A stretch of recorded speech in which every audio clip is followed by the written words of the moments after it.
Do you believe in coincidences? Seems like a funny question, doesn't it? I've never paid much thought to it before now either. Perhaps I have some explaining to do. As of yesterday, it's been a year since my daughter went missing. There was never any ransom note, no remains discovered, and not an iota of evidence to support the standard theory of foul play and kidnapping. Aside from her absence itself, the whole situation seemed freakishly clean. At only 14 years old, she'd gone missing without a trace. Her name was Emily. I can say that dreaded was now with confidence. It's a bitter blessing, one that's come at a great cost to us all. When Emily disappeared, she left myself, her mother, and her older brother Joseph in a state of perpetual anxiety. The limbo of monstrous uncertainty. Every phone call was a needle pressed into our skin, and every newscast that aired about that poor girl, still missing, presumed dead, felt like having boiling water poured down our throats. Not knowing. That's the real torture. Until yesterday, I truly believed that. Until yesterday when I got an email from an unknown source. An email claiming to have the truth of what happened to Emily on that terrible day. The following are the contents of that email. From I'm so sorry 1234@gmail.com. Subject: an apology for what I've done. Hello, Mr. Stanfield. I won't tell you my name, it's not important right now.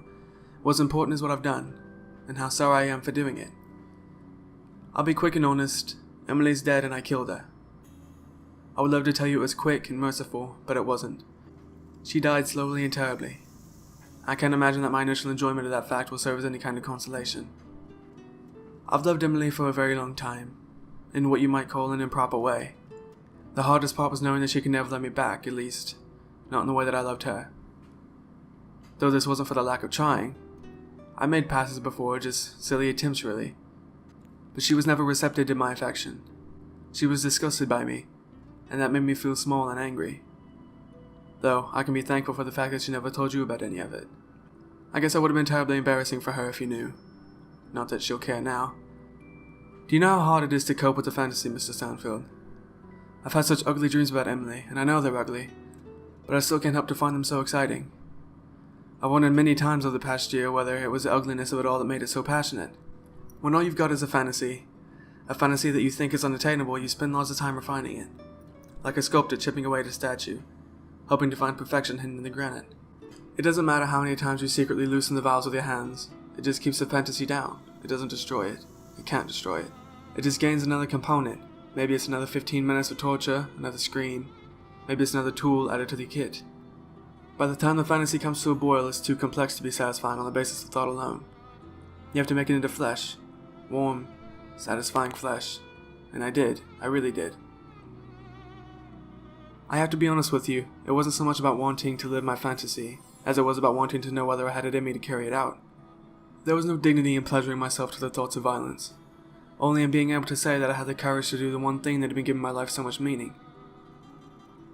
And 1 year ago today, I proved that I did have it. My little indiscretions were in the past. I was patient, like a crocodile. I played the long game.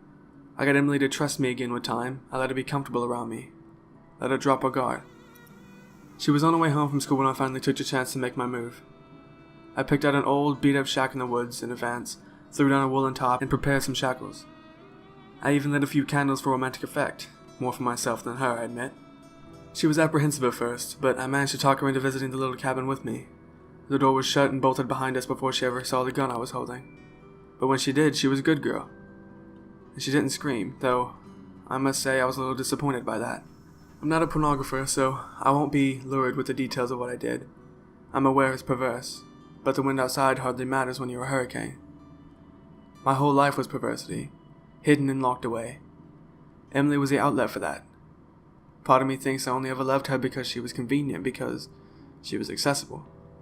I used a hammer, a knife, a pair of pliers, and a power drill. It all got messier than I expected. So much blood, so much other things. All in all, it took a few hours before she finally died, which was admirable. She never did let me have my fun. She was such a strong girl, you should be proud of her. For my own pride, I like to state that I did not have sex with her before she died. I couldn't bring myself to cross that barrier. Knowing her eyes would be on me while it was happening, the thought of it disgusted me. She died, to the best of my knowledge, a virgin. Once I was fully done with her and the euphoria of it all had passed, it dawned on me what a terrible thing I'd done. My pleasure turned to disgust, and all the sweetness that was inside of me while I was killing her turned sour. I realized that I was not meant to be a murderer, that it didn't suit me, that beyond the temporary pleasure of the act, the thought of taking someone's life disgusted me. I was a fantasist who made a terrible, terrible mistake. One that cost the life of a promising young girl. If there was a grand plan out there that we're all a part of, I could feel that what I've done was a deviation from that natural law. I was disgusted at the fact and at myself. This little experiment had backfired on me entirely. I was so out of my depth. Once I'd gotten over the initial wave of fear and panic, I cut up Emily's body into smaller pieces that were easier to carry. I took all the pieces, wrapped them up in a woolen top, and burned them with the lighter fluid in the woods. After that, I buried the bundle of charred bones and ashes, wishing I could have just forgotten it all. Killing Emily and doing the things I did to her body were not acts of courage. I've realized that over the past year. They were acts of obsession and cowardice. Of a person not strong enough to overcome their darker urges. I've been racked by that guilt, surrounded by reminders of the life I'd taken and can never get back. That's why I've decided to do the courteous thing and let you know that I've decided to take another life. Mine. All I can ever be is a danger to the people around me, a time bomb destined to blow up and hurt another innocent. The only altruistic thing for a person in my position to do is take myself out of the picture. I'm sorry for what I did to Emily. I don't expect you to forgive me, nor do I think I deserve it. I just hope this gives you some sense of closure and allows you to move on. My sincerest apologies. After I read that terrible email, I cried for hours. I didn't have that violent reaction because I believed I'd been contacted by my daughter's killer, but just because it felt like someone was playing a horrific joke on my family after we'd been through so much. And on the anniversary of our Emily's disappearance, no less. I didn't show my wife or my son. I couldn't bear to. I just bore the cross myself and wore a brave face for them, knowing the anniversary was hard on us all. I wouldn't let that monster on the other end of the email tear up my family.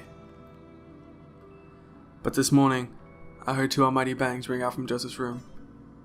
By the time his mother and I forced open the door, it was too late. He somehow gotten his hands on a gun and fired 2 shots, one through his laptop and the other through his forehead. So, with this in mind, I'll ask you again. Do you believe in coincidences?